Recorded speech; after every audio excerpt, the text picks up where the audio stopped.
이번에는 북한이 미사일을 쐈습니다. 쏜 네. 것에 대해서 네. 좀 그것도 짚어볼게요. 법적인 문제입니다.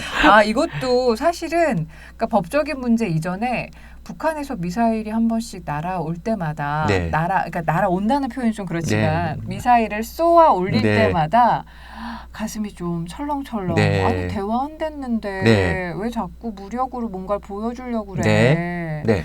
예전에 그런 뭐 만화가 있었어요. 네. 그러니까 짧은 그 시사 카툰인데 이제는 만화에서 김정은 네. 그러니까 그 뭐죠? 국무위원장이 맞나요? 네. 정식 명칭이 네네. 그렇게 되나요?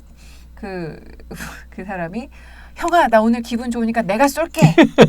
그래서 이제 문재인 대통령에게 막 신나서 얘기를 하는 네. 거예요. 그랬더니 이제 문재인 대통령이 아니야 오늘 내가 쏠 테니까 넌 절대 아무거나 쏘지 마. 그러니까 뭐 음식을 쏘든 그러니까 우리 왜 네. 쏜다는 표현 쓰잖아요. 네네. 그걸 활용해서 했던 그런 만화 한 컷짜리도 기억이 나는데 자 7월 25일입니다. 네.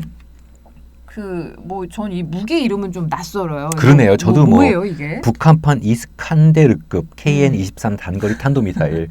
저도 네. 무기 체계 전문가는 아니라서. 네. 그러니까 근데 이게 처음에 또 항상 말이 나오는 게 또 발사체라고 해요. 그러니까 뭐 뭔지 정확하게 모르니 그러니까 뭐 미상의 발사체 2발이 쏘아 올려졌다라고 처음에 이제 일보에는 그런 식으로 이야기가 나오는데 7월 25일에 발사를 했고 탄도미사일 2발이 발사가 됐어요. 맞습니다. 네. 예, 이것에 대해서 좀 자세하게 오늘 살펴보려고 합니다. 오늘도 법적으로 한번 보겠습니다. 법적으로. 이것도 법적인 문제. 법적으로 왜 그런 겁니까? 네. 쐈습니다. 지금 그걸로 뭐 문제가 또 많죠. 또 시끌시끌하고 북한이 2발을 쏴서 이제 420km 정도 날아간 게 있고 한 600km 정도 날아간 게 있습니다. 북한의 이제 미사일을 쏜 이유는 여러 가지가 있겠지만 첫 번째로는 한미 연합 군사훈련이 재개됐습니다. 원래 이제 군사합의에서도 그렇고 미국에서도 연합 군사훈련을 안 하겠다고 했는데 이제 훈련이 재개되니까 그거에 대한 어떤 대응으로서 한번 과시를 했을 수가 있죠. 우리도 가만히 있지는 않겠다. 그 다음에 두 번째로는 이제 일반적인 미사일 개발의 과정에서 한 시험 발사를 했을 수가 있습니다. 했을 수가 있는데 미사일은 매우 많은 정치적 함의를 가진 무기입니다. 그래서 간단히 판단할 문제들은 아니에요. 되게 조심스러운데 북한이 피죽도 못 끓여 먹으면서 미사일 발사하고 핵실험했죠. 우리 생각에는 저거 인민들 먹여 살리지 왜 저 핵실험할까? 그렇죠. 그런 얘기 이면에는 북한이 그럴 수밖에 없는 안보 상황이었다라는 것들은 일반적으로 짐작을 하시는데 그 이면의 얘기가 또 있습니다. 추측일 뿐인데 그 돈이 어디서 나왔을까요? 진짜 어디서 나왔을까요? 동북아시아의 군사적 긴장을 통해서 자신들의 상업적 이해를 확대 재생산하는 사람들이 냈을 확률이 많죠. 네, 피죽도 못 끓여 먹는 북한이 비싼 무기 계속 쏴댈 수 있지만 어찌 보면은 그런 식의 무기 거래상들이 북한과 영업을 같이 하고 있을 수도 있습니다. 이거는 추측일 뿐입니다. 제가 다시 디스클레이머를 드리는데 제가 어떤 구체적인 증거를 갖고 있지는 않지만 사실 사업적인 문제죠. 아니 근데 굉장히 합리적인 추론이라는 생각이 드는 게요. 그러니까 흔히 우리 남한에서 준 거 가지고 무기 만들잖아라고 이야기하는데 그건 정말 불가능하잖아요. 불가능해요. 왜냐면 돈이 얼마 안 돼요. 그러니까 뭐 개성공단에서 나오는 돈이나 뭐 금강산 관광에서 나오는 돈이나 진짜 세발의 피입니다. 세발의 피도 안 될 것 같아요. 그러니까 그걸 가지고 무기를 만들어내잖아. 그래서 우리의 햇볕 정책은 정말 글러먹었어. 이렇게 이야기하시는 분들 조금만 한 번만 더 생각해 보시면 정말 그거는 뭐 무기 하나도 만들 수 없는 돈이잖아요. 그거에 관련돼서 제가 조금 다른 얘기지만 그 소위 퍼주기라는 프레임 있잖아요. 그거는 성립이 안 되는 게 그 퍼주었다고 주장하는 분들의 의견을 100% 받아들여도 10조 정도 100억 달러 썼거든요. 네네. 10년 동안 김대중 노무현 정부 10년 동안 10조 우리 돈 10조 썼으면 예. 1년에 1조 쓴 거예요. 네. 그러면 우리 예산이 보통 400조 정도 되지 않습니까? 예, 예. 400조 당시만 해도 300조쯤 됐었거든요. 그럼 우리 예산의 300분의 1. 네. 1년에 300분의 1을 써서 네. 적성 국가를 관리하는 비용이에요.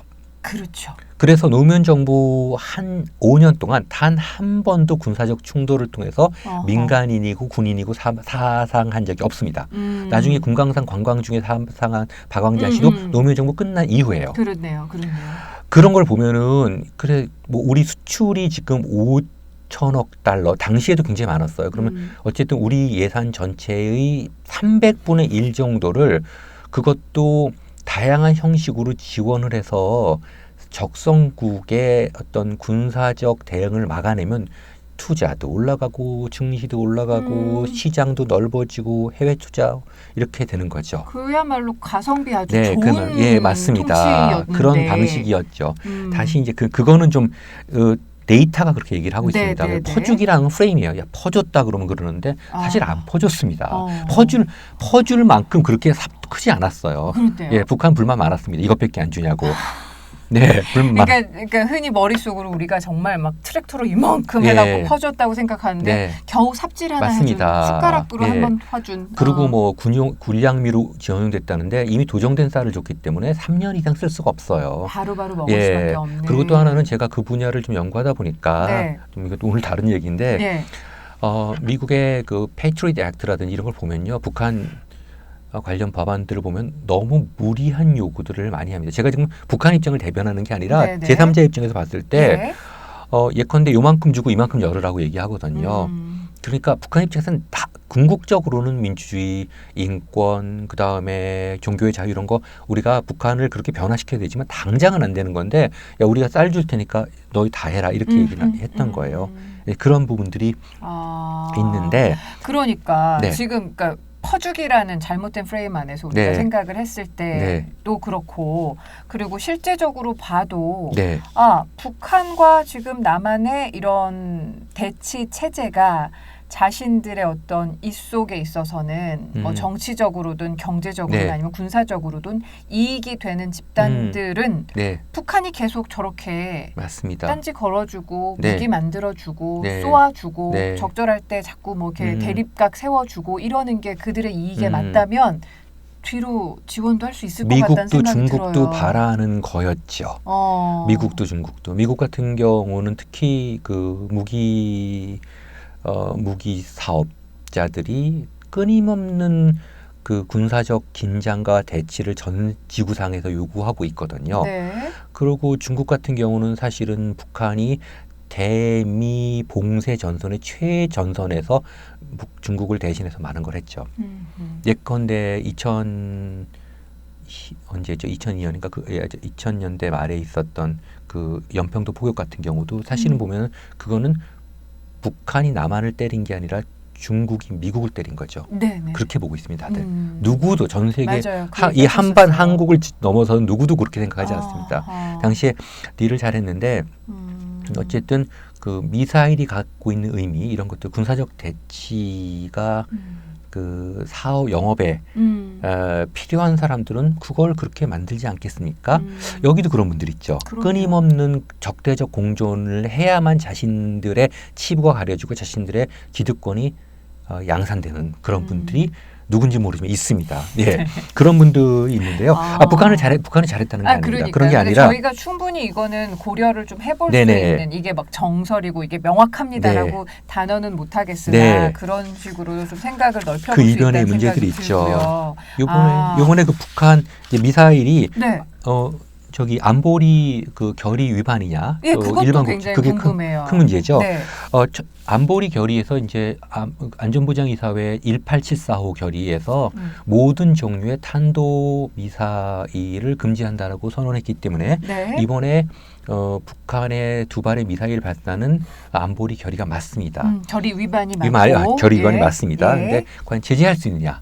이 문제가 있죠. 근데 이 미사일은 기본적으로 탄도미사일이 뭔가 좀 그러실 거예요. 저도 뭐 그 그 무기 체계 전문가는 아닙니다만은 미사일은 기본적으로 일반적인 장사정 포와 달리 추진체에 의해서 날아가는 것이 아니라 일단 추진체가 공중으로 쏘아 올리면 그 다음부터는 자신의 그 어떤 주 동력에 의해서 거기까지 날아가는 목표 지점까지 날아가는 걸 미사일이라고 합니다. 근데 탄도 미사일이라고 하는 거는 그 미사일은 로켓 체제인데 인공위성처럼 평화롭게 거기다 인공위성 들고 평화롭게 올라가는 게 아니라 폭탄을 집어넣고 갈 수 있다는 소리죠. 그렇죠. 그 목표가. 그러니까 그 전문가들이 그러는데 99%는 똑같대요.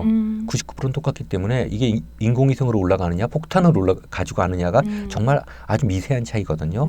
일단은 이번에 쏜 것도 탄도미사일 지금 무기용으로 개발해서 실험했다고 시험 발사했다고 생각을 하는데 문제는 정치적입니다. 자, 기본적으로 탄도미사일 맞아요. 맞는데 400km씩 600km 정도 나갔거든요. 근데 이제 미사일이 여러 가지가 있는데 여기 보면은 이제 단거리용이 있고 그다음에 중거리용이 있고 뭐 이렇게 있습니다. 단거리용은 뭐 짧고 700km 내외. 그러니까 이번에 단거리 벌리스트 미사일 그러니까 그 탄도 미사일이라고 규정을 했죠. 그다음에 1000km 내외가 있고 그다음에 이 IRBM이라고 해서 인터리저널 그러니까 지역 간 그래서 2500km 정도. 그다음에 이제 제일 ICBM이 제일 위협적이었죠. 대륙간 1만 km 이상. 그러니까 6000마일 이상을 날아가는 겁니다. 이게 왜 위험했냐 하면은 예전에 이제 ICBM을 북한이 쏘아 올려갖고 어느 정도 성공을 했어요. 참 피죽도 못 끌어먹는 사람들이 깜짝 놀랐죠. 머리 엄청 좋은데 제가 그쪽 관계자들한테 얘기해봤더니 몇 명의 그 천재들이 있대요. 로켓 과학자들이 천재들이 있어서 그 사람들이 국가의 전폭적인 지원을 받으면서 연구를 한다고 합니다. 그리고 러시아의 도움을 받겠죠. 뭐 이름도 들었어요. 무슨 김일성 대학의 그 한국에 천재 많잖아요. 천재들 남북한 똑같습니다. 똑같은 민족인데요. 그럼요. 천재. 그래서 이제 ICBM은 문제가 이 ICBM이 미국의 본토를 타격할 수 있는 거죠. 미국이 발끈했거든요. 그다음에 이제 IRBM만 해도 뭐냐 하면은 괌에 있는 미군 기지나 오키나와 기지를 타격할 수 있어요. 그러니까 미국은 자기네만 문제 없으면 상관없습니다. 그렇기 때문에 이번에 폼페이오 장관이 이제 파일을 깠죠. 지난번에 그 북미 회담 때 김정은 위원장이 IRBM은 자제하겠다라고 얘기를 했대요. 그래서 이번에 600km짜리 쏜 겁니다. 그렇기 때문에 정치적으로 미국을 건드리지 않았어요. 그래서 여기서 펄펄 뛰었는데 일부 또 안보주의자들이 펄펄 뛰었는데 트럼프 대통령이 나는 기분 나쁘지도 않고 언짢지도 않고 괜찮아. 애들 많이 그런 거 하는데 many people 그러더라고요. 또 그냥 그 사람은 그 영어도 many people 우리가 뭐 미사일 들고 다닙니까? many people 그러면서 이게 문제 없다고 했거든요. 그래서 안보리 제재는 사실상 물 건너 갔습니다. 그러니까 결의를 위반하긴 했습니다만 그렇게 위협적이지 않기 때문에 이 정도면은 그러니까 ICBM하고 ICBM은 미국의 본토를 타격할 수 있고요. IRBM은 괌이나 오키나와 기지를 타격할 수 있죠. 그러니까 그거에 대해서 미국이 발끈했거든요. 실제 미사일을 쏘는데 그 미사일이 장사정포면 충분히 서울을 공략할 수 있는데 굳이 미사일을 개발하는 이유는 미국과 거래하겠다는 소리거든요. 다시 말씀드리지만 제가 항상 얘기지만 1953년 이후에 북한의 대외 정책의 기본 원리는 모든 이 한반도 그들 말 표현 조선반도 문제에 남조선 니들은 가라. 우리 미국하고 직접 교섭하겠다. 그러니까 링에 상대방을 끌어들이는데 아예 거물급을 끌어들이는 거죠. 그래서 판돈을 키우는 겁니다. 판돈이 너무 커지면요. 아무리 그 빅 그 트레이더들도요 불안하죠. 제가 저쪽에서 올인하는데 도대체 뭐가 있나? 이렇게 올인하기 때문에 그렇게 되면 어쨌든 불안하게 되는 거죠. 그런 작전이 그런 전략이 북한의 대외 전략의 가장 기본적인 맥락입니다. 지금까지 지난 60여 년 동안에. 그래서 그런 거가 있어요. 그래서 위반을 했다면은 안보리 결의 18745 그러니까 제 2차 북한의 핵실험 이후에 채택된 결의죠. 왜냐하면 핵실험만 해서는 소용이 없고 미사일이 있어야 되거든요. 그래서 미사일이 있어야 되고 그다음에 그 미사일이 정확도가 있어야 되고요. 그렇게 돼야 됩니다. 근데 이제 그때 통과된 결의의 위반이긴 하지만은 제재를 하기에는 그것이 너무 어느 정도 정치적 합의를 위반하지는 않았어요. 그러니까 북한도 묘하게 줄타기를 하는 겁니다.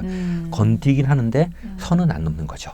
일단 그러니까 한미연합사에서도 그게 뭐 그렇게 한국이나 미국의 뭐 큰 위협은 절대 아니었어라고 평가를 했고, 네. 그리고 이제 북한 측에서도 이번 네. 미사일 발사에 대해서 그러니까 한국 니네 이렇게 뭐 자꾸 군사 훈련하고 네. 이렇게 호전적으로 나올 거야? 우리도 이렇게 한번 보여줄 수 있어? 맞습니다. 이게 음짝 놓는 그런 정도의 거죠. 그런 성명 같은 걸 또 네. 발표를 했잖아요. 맞습니다. 그리고 끊임없이 미국하고 어떤 식으로 대화를 하려면은 딜을 할 수 있는 레버리지가 있어야죠. 네. 아무것도 없는 사람하고는 이 세상에 협상할 사람 없어요. 그건 네. 일방적으로 당하는 거죠. 우리도 미사일 쏠 수 있어. 그리고 진짜 모든 걸 파기하면 우리도 다시 핵으로 가. 라는 어떤 식의 위협을 보여주는 거죠. 예. 근데 이렇게 자꾸 미사일이 쏘아 올려지고 이렇게 되면 국내에서는 아니 정말 북한 믿을 수 없는데 네. 뭘 믿고 지금 자꾸 이번 정권은 저렇게 다 봐준다고 하고 그냥 뭘 해도 오케이 아니요, 안 하고 그랬습니다. 있냐고 이런 식으로 네. 니네 그러니까 빨갱이 소리 듣는 거야. 네, 이야기 그런 하시거든요. 거죠. 그러니까 빨리 듣는데 제가 깨볼게요. 네. 네, 그걸 제가 국제법적으로 한번 깨보겠습니다. 좋습니다. 좋습니다. 뭘 믿냐고요? 네. 그래도 불과 2년여 전에 핵실험했잖아요. 여기까지 왔습니다. 최근에 핵실험 안 해요. 미사일이요. 레드라인 안 넘습니다. 네. 북한이 잘했다는 게 아니라 예. 북한도 밟으면 잭소리는 할 수 있다는 거죠. 제가 한마디 여기 말씀을 드리는데요. 네. 어느 법규에 어느 국제정치에 어떤 주권국가가 미사일을 개발하는 걸 막고 있습니까? 자, 보세요. 북한이 지금 많이 수세에 몰려 있고 뭐 북한이 가끔 미사일을 쏘는데 북한이 무기 개발을 중단했다는 얘기도 없고 중단하라는 그런 식의 합의를 한 적도 없습니다. 네. 북한도 일종의 주권 국가인데 분명히 예. 국제법상 주권 국가인데 북한이 왜 모든 거를 내놔야 되죠? 지금 죽기 전까지는 버텨야죠. 아니 제가 북한을 지금 자꾸 자기 검열하는데 두둔하는 게 아니라 네네네. 우리가 북한을 포용해서 결국은 대화의 장으로 이끌어내고 결국 그들을 민주화시키고 우리 원하는 대로 끌고 나가기 위해서는 북한이 좀 알아야 될 거 아니에요. 그렇죠. 예, 아직까지도 붕괴론에 네, 기초하는데 네, 네. 자, 그거는 예. 근데 첫째 아까 지금 안보리 결의는 넘어갔습니다. 예. 북한이 이제 선을 안 넘었어요. 네네. 폼페이오 얘기했고 네. 트럼프도 얘기했으니까 끝났습니다. 근데 일반 국제법상 그러면은 미사일 개발이나 시험 발사 배치가 국제법상 위반이냐? 네. 이건 한번 볼 필요가 있습니다. 예, 한번 하나하나 짚어봐 네, 전 주세요. 세계에 현재 네. 미사일을 위법화시키는 조약은 하나도 없습니다. 누구나 만들 수 있다는 거죠. 만들 수 있어요. 또 쏠 수도 있고 배치시킬 수도 있습니다. 네네네. 안타깝게. 단지 북한이 위반한 거는 안보리 결의를 위반한 겁니다. 안보리 결의는 분명히 국제법상의 중요한 재료가 되는 거기 때문에 네. 중요한 국제법이기 때문에 위반한 건 맞는데 네. 일반 국제법 다시 말씀드리면 북한만을 제재로 하는 게 아니라 전 지구상의 모든 국가들을 통제할 수 있는 국제법상 네. 미사일을 위협화시키는 조약은 없어요. 이제 미사일 관련 조약이 두 개가 대충 있는데요. 네. 이제 대체 첫 번째가 이제 안티 볼리스틱 미사일 탄도미사일 제한에 관련된 조약이 있는데요. 네. 1972년에 이제 당시에 미국하고 소련 사이에 너무 미사일 또 핵 경쟁이 강화되다 보니까 상대국을 직접 타격할 수 있는 ICBM 장거리 탄도미사일을 제한하자는 조약을 체결을 했죠. 예. 우여곡절이 굉장히 많았습니다. 네네. 그랬는데 이거 미국이 깼죠. 왜 깼냐 하면은 그 레이건 때 그 우주 개발 그 우주군 문제 이 스타워즈라고 해갖고 스타워즈가 뭐냐면 이렇게 소련에서 미사일을 쏴서 그 성층권으로 우주 공간 날라오면 여기서 이렇게 그 우주 무기가 있다가 이거를 레이저로 쏴서 이렇게 없애버리는 그런 데다 엄청난 투자를 했었거든요. 예. 레이건 정부 때 그걸 하려다 보니까 이 이 탄도미사일 제한에 관련된 조약이 사실 이 국내법하고 배치가 됐어요. 그래서 결국은 폐기를 했습니다. 그래서 없던 일이 됐어요. 네네. 두 번째가 이제 무기 거래 조약이 있습니다. 예. Arms Trade Treaty라고 해서 네. 그래서 이제 2013년에 민간인 공격과 테러 등에 사용되는 재래식 무기의 불법 거래를 막기 위해 국제사회가 채택을 했습니다. 당시에 유엔에서 그 찬성 154, 반대 예. 3, 기권 23으로 굉장히 했죠. 그런데 이것도 미국에서는 인준을 안 했어요. 왜냐하면은 이렇게 되면은 이제 그 무기 결의의 거래 대상 중에 미사일이 있습니다. 네. 그 미사일이 있는데 이것이 그 밖에 다른 무기까지 합쳐서 미국 내 총기 소지 합법을 과 배치된다는 소리입니다. 그래서 심지어는 뭐 무기 거래하지 말자고 그랬는데 네. 무기 거래하지 말자고 통계단 내린 미국으로서 매우 슬픈 날이라고까지 얘기를 했습니다. 제가 뭐 미국을 뭐 나쁘다고 얘기하고 북한을 좋다고 얘기하는 것이 아니라 일반 국제법이라는 모든 국가가 국제법 똑같이 법 앞에 만국이 평등합니다. 네. 그래야 되는데 물론 국제정치 현실이 있죠. 그렇지만 그러면은 이런 미사일을 미국이나 러시아나 이런 나라들도 줄여가면서 그렇죠. 다 같이 줄여가면서 한 번에는 뭐 안 되지만 좀 줄여가면 다른 나라도 하지 마라 그래야 되는데 나날이 그 예산이 늘어나고 있습니다. 미국 같은 경우. 왜냐하면 미국은 항상 우리는 위협을 받는다고 생각을 해요. 세계 최강의 국가이기 때문에 전 세계에서 위협을 한다면 어떤 나라가 미국한테 군사적 위협을 가는지 모르겠는데 엄청난 자신들의 국익이 침해받고 있다고 생각을 하기 때문에 이렇게 됐습니다. 따라서 현재로 돌아오면 어떤 주권 국가가 미사일을 개발하고 실험하고 배치하고 사용까지 모르겠습니다. 하는 문제에 대해서 국제법상으로 명확히 금지하고 있는 법규가 없어요. 그 국제법 소용없다. 그렇지는 않죠. 네. 최대한 노력을 하고 있는데 강대국들이 막고 있는 겁니다. 이건 아주 국제법에 제일 마지막한 부분들이에요. 그래서 그렇게 얘기한다면은 북한에 대해서도 일방적으로 너희들은 이걸 하지 말라라고 얘기할 수 있는 것은 안보리 결의밖에 없습니다. 근데 안보리 결의의 핵심적인 부분을 북한은 넘지 않는 거죠. 줄타기를 하고 있는 겁니다. 그러니까 우리가 북한을 알아야 우리도 북한을 어떻게 대응하고 북한을 대화의 장으로 끌어들일 수 있는지 여부가 나오는 거고 특히 이제 한미연합 군사훈련 같은 경우는 좀 안 하고 줄였죠. 줄였는데 이번에 사실을 안 한다고 약속을 해놓고 다시 군사훈련이 진행되니까 군사동맹의 핵심이라고는 하는데 좀 조정할 수는 있죠. 예를 들어 해공군 중심이라든지. 근데 그러다 보면 이제 북한도 힘들어지니까 저렇게 대응을 한다고 보여집니다. 네. 자, 이 미사일 관련해서 조약들을 좀 살펴보니까 북한 입장 충분히 이해가 돼요. 자, 그렇지만 자꾸 우리 영토 안에서 이런 무기가 막 쏘아 올려지고 이런 것에 대해서는 굉장히 부정적이고 불안한 마음이 물론이죠. 없잖아 있잖아요. 없잖아 있는 게 아니라 심각한 거죠. 그럼요. 이런 북한 미사일 발사에 대해서는 그러면 우리가 앞으로 어떤 식으로 좀 대응을 해야 서로 윈윈할 수 있을까요? 그야말로 윈윈이라는 생각이 좀 참 어려운 문제입니다. 왜냐하면 여기에는 무기 거래업자들이 껴요. 무기 거래업자들은 우리 한반도뿐만 아니라 전 세계를 돌아다니면서 어쨌든 끊임없이 그 군사적 긴장을 야기하고 그래서 사실 그래야 되거든요. 그런 문제들이 있는데 일단은 이제 이런 북한이 이런 미사일 개발 쪽으로 안 나갈 수 있도록 최대한도로 환경을 조성하는 게 중요하겠죠. 다시 한번 일방적으로 밀어붙이면 북한은 더더욱 미사일과 핵에 의존할 수밖에 없습니다. 그들이 선택할 선택지가 그거밖에 없을 것 때문에. 같아요. 이거는 제3국에 나가서 얘기를 해봐도요. 한참 핵실험할 때도 독일이나 프랑스 학자들하고 얘기해 보면은 심지어 싱가포르에서도 그래요. 북한이 지금 할 수 있는 일이 뭐가 있겠냐. 핵무기 개발해서 막 간다는. 그러니까 지금 보세요. 2년 전에 비해서 많이 줄어들었고 얼마 전에도 한나라당 죄송합니다. 자유한국당 의원이 그 NPT 또 팔도에서 핵무기 개발해야 된다고 하는데 그런 말이 어디 있어요. 이거는 완전히 자유 세계의 동맹 관계 자체를 이탈하겠다는 소리거든요. 북한은 북한이니까 가능했습니다. 왜냐하면 대외 무역의 의존도가 적기 때문에 우리 같은 경우는 NPT 탈퇴를 하기도 전에 한 이틀이면 한국 경제 전체 무너질 겁니다. 왜냐하면 대외적으로 함께 바꿔나가는 경제 상황이 대부분이기 때문에 그렇죠. 그래서 그런 방식으로 하면 우선은 한미연합 군사훈련에 대한 좀 조정 같은 것들 이런 것들은 대화 국면에서 중요한데 매우 어려운 일이에요. 단지 그것이 미국, 한국, 북한, 중국 이런 데만 한정된 게 아니라 그 이면에 그 굉장히 사악한 무기 거래업자들이 이 국제 정치를 뒤에서 조정하고 있는 거거든요. 돈이 움직이니까요. 그래서 제가 아까 일종의 추정으로 말씀드렸지만 북한이 미국의 업자들과 완전히 손을 뗐을까?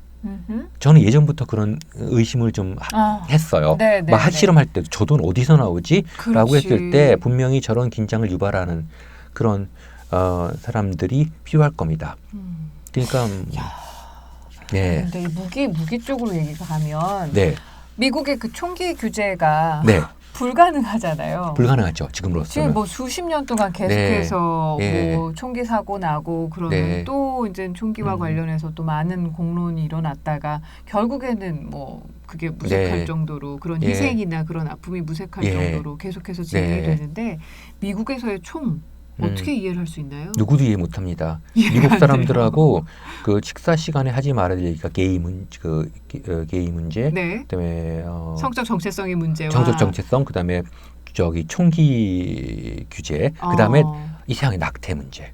낙태 문제요? 그럼요. 왜요?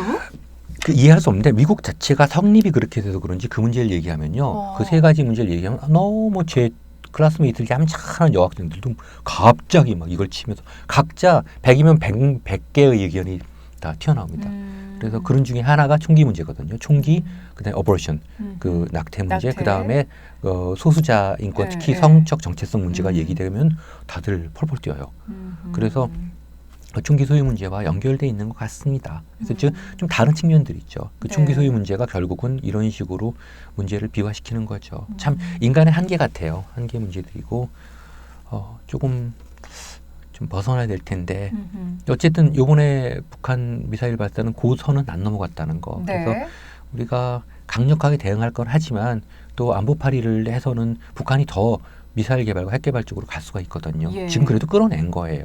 어떻게 한 번에 되겠습니까? 그렇죠. 그러니까 저희가 이 북한과 미국과의 관계를 이야기하는 데 있어서 정말 그 2년 전의 긴장 상태를 자꾸 잊어버리는 것 같아요. 자꾸 잊어버리고 야 뭐야 북한 또 미사일 쏘잖아. 뭐야 나쁜 사람들. 뭐 이렇게 물론 그 행동 자체가 뭐 바람직하지는 않겠지만 그 상황을 조금 이해를 해보고 그리고 또 국제법적으로 이렇게 뜯어보니 이렇게 뭐 또 단순하게 불안해할 문제는 또 아닌 것 같아요. 그러니까 이제 잘 정리해서 문제를 풀어나가죠. 다시 말씀드리지만 북한이 모든 무기 개발을 중단한다고 합의하진 않았어요. 그거는 나라가 아니죠. 그렇죠. 우리도 뭐 최첨단 미사일 계속 개발하고 있지 않습니까? 뭐 최첨 그리고 얼마 전에도 그렇지만 스텔스 전투 폭격기가 들어온다고 하는데 북한 입장에서는 매우 불안하죠. 그렇게 되면요. 우리 입장에서 우리가 좀 더 좋은 무기가 우리를 지켜주고 있구나 그렇게 생각할지 모르지만 상대국 입장에서는 그리고 자꾸 잊어버리시는데 북한은 적성국입니다. 맞습니다. 좋아하시잖아요. 주적이 누구냐고. 북한입니다. 적성국을 어떻게 그렇게 쉽게 대응을 해요. 그 나라는 뭐 어제도 재밌게 김정은하고 호날두가 동점이 뭐 나경원 의원이 뭐 한국을 호구로 한다 그래서 김날도라고 본인도 웃는데 오랜만에 예쁘시더라고요. 그런데 웃으니까 근데 어이없었어요. 어이없었는데 맞습니다. 북한은 적성국이고 절대 쉬운 상대가 아니에요. 그럼요. 그걸 전제로 움직이는 거죠. 왜 우리 마음대로 저 사람들이 움직여줘야 됩니까? 그렇게 알고 우리가 뭐 한미 동맹도 공고히 하되 단 북한을 평화적인 방식으로 좀 유도해야 되겠죠. 네, 알겠습니다. 자, 이 북한이 미사일을 발사하고 나면 이렇게 한두 발 또 쏘아 올리고 나면 우리 정치권은 그 이상으로 정말 말 폭탄을 서로 던지죠. 근데 그게 얼마나 유익한지는 국민 입장에서 잘 모르겠습니다. 제발 일을 좀 해주셨으면 좋겠고요. 말로 싸우지만 마시고. 자, 오늘 이용준 교수님과 함께 또 국제법으로 시사 읽어봤습니다. 교수님 감사합니다. 감사합니다. 고맙습니다.